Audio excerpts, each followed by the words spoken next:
दैनिक जागरण का संपादकीय डिक्टेशन। गति 90 और 100 शब्द प्रति मिनट। 90 शब्द प्रति मिनट स्टार्ट होगा 5 सेकेंड बाद।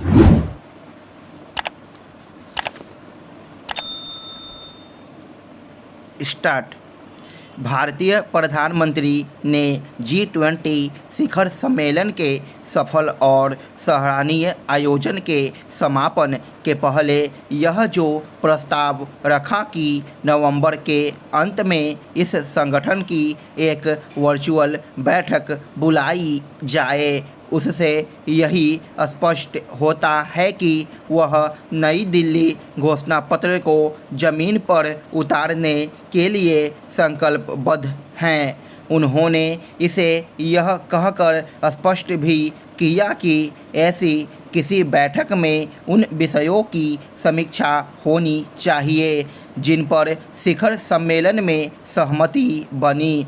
हालांकि भारत ने अगले G20 शिखर सम्मेलन की कमान ब्राज़ील के राष्ट्रपति को सौंप दी है, लेकिन अभी उसके पास नवंबर तक इस संगठन की अध्यक्षता है। नई दिल्ली घोषणा पत्र में जिन विषयों पर सहमति बनी उन पर आगे कैसे बढ़ा जाए, इसकी चिंता इसलिए की जानी चाहिए क्योंकि आमतौर पर विभिन्न वैश्विक मंचों पर जिन मुद्दों पर सहमति बन जाती है उन पर अमल नहीं हो पाता।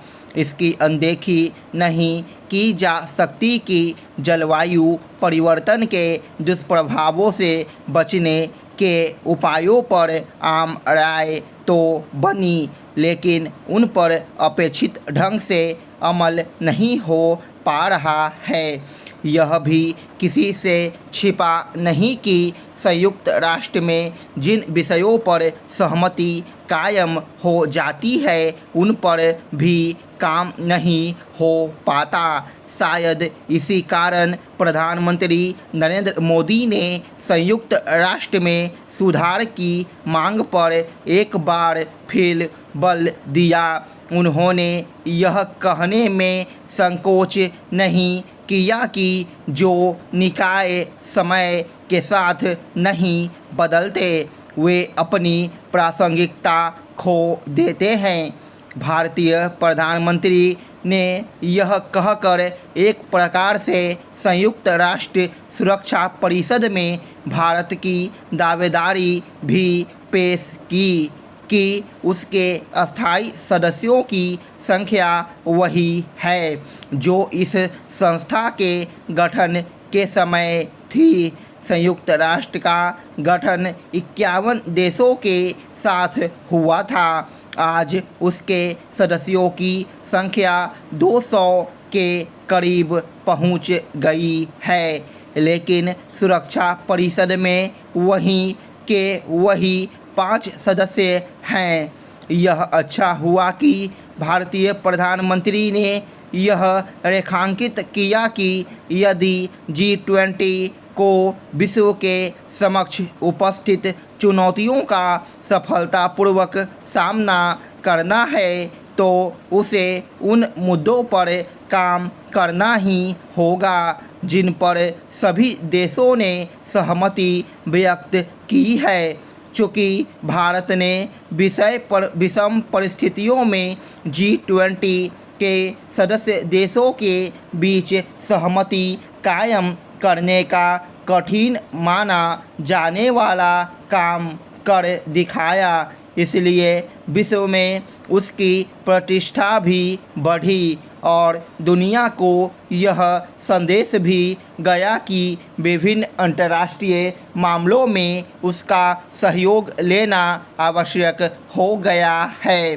भारत ने G20 शिखर सम्मेलन में जैसा कूटनीतिक कौशल दिखाया और विश्व पर अपनी जैसी छाप छोड़ी, उससे संयुक्त राष्ट्र सुरक्षा परिषद में अस्थायी सदस्यता का उसका दावा और मजबूत हो गया है। इस दावे की मजबूती का एक आधार यह भी है कि भारत ने यह प्रदर्शित किया कि वह वसुधैव कुटुंबकम की अपनी अवधारणा के तहत वास्तव में विश्व कल्याण के लिए प्रतिबद्ध हैं। स्टॉप। 100 शब्द प्रति मिनट स्टार्ट होगा 5 सेकेंड बाद।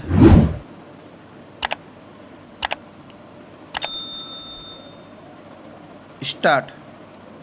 भारतीय प्रधानमंत्री ने G20 शिखर सम्मेलन के सफल और सराहनीय आयोजन के समापन के पहले यह जो प्रस्ताव रखा कि नवंबर के अंत में इस संगठन की एक वर्चुअल बैठक बुलाई जाए, उससे यही स्पष्ट होता है कि वह नई दिल्ली घोषणा पत्र को जमीन पर उतारने के लिए संकल्पबद्ध है।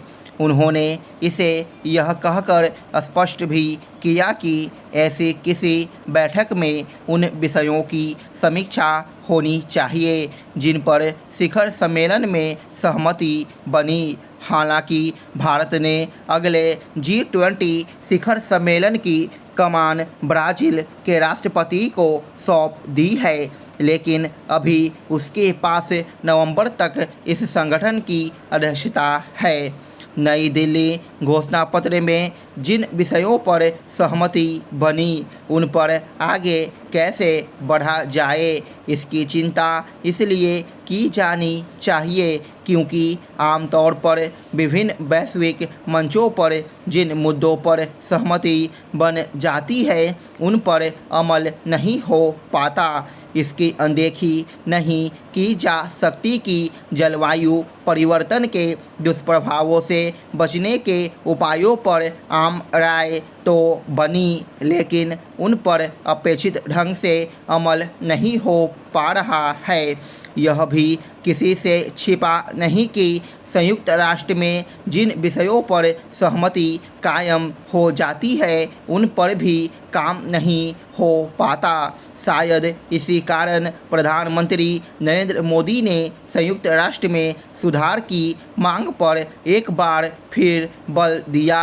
उन्होंने यह कहने में संकोच नहीं किया कि जो निकाय समय के साथ नहीं बदलते वे अपनी प्रासंगिकता खो देते हैं। भारतीय प्रधानमंत्री ने यह कहकर एक प्रकार से संयुक्त राष्ट्र सुरक्षा परिषद में भारत की दावेदारी भी पेश की कि उसके साथ स्थायी सदस्यों की संख्या वही है जो इस संस्था के गठन के समय थी। संयुक्त राष्ट्र का गठन 51 देशों के साथ हुआ था। आज उसके सदस्यों की संख्या 200 के करीब पहुंच गई है, लेकिन सुरक्षा परिषद में वही के वही 5 सदस्य हैं। यह अच्छा हुआ कि भारतीय प्रधानमंत्री ने यह रेखांकित किया कि यदि G20 को विश्व के समक्ष उपस्थित चुनौतियों का सफलतापूर्वक सामना करना है तो उसे उन मुद्दों पर काम करना ही होगा जिन पर सभी देशों ने सहमति व्यक्त की है। चूँकि भारत ने विषम परिस्थितियों में G20 के सदस्य देशों के बीच सहमति कायम करने का कठिन माना जाने वाला काम कर दिखाया, इसलिए विश्व में उसकी प्रतिष्ठा भी बढ़ी और दुनिया को यह संदेश भी गया कि विभिन्न अंतर्राष्ट्रीय मामलों में उसका सहयोग लेना आवश्यक हो गया है। भारत ने G20 शिखर सम्मेलन में जैसा कूटनीतिक कौशल दिखाया और विश्व पर अपनी जैसी छाप छोड़ी, उससे संयुक्त राष्ट्र सुरक्षा परिषद में अस्थायी सदस्यों की उसका दावा और मजबूत हो गया है। इस दावे की मजबूती का एक आधार यह भी है कि भारत ने यह प्रदर्शित किया कि वह वसुधैव कुटुंबकम की अपनी अवधारणा के तहत वास्तव में विश्व कल्याण के लिए प्रतिबद्ध है। स्टॉप।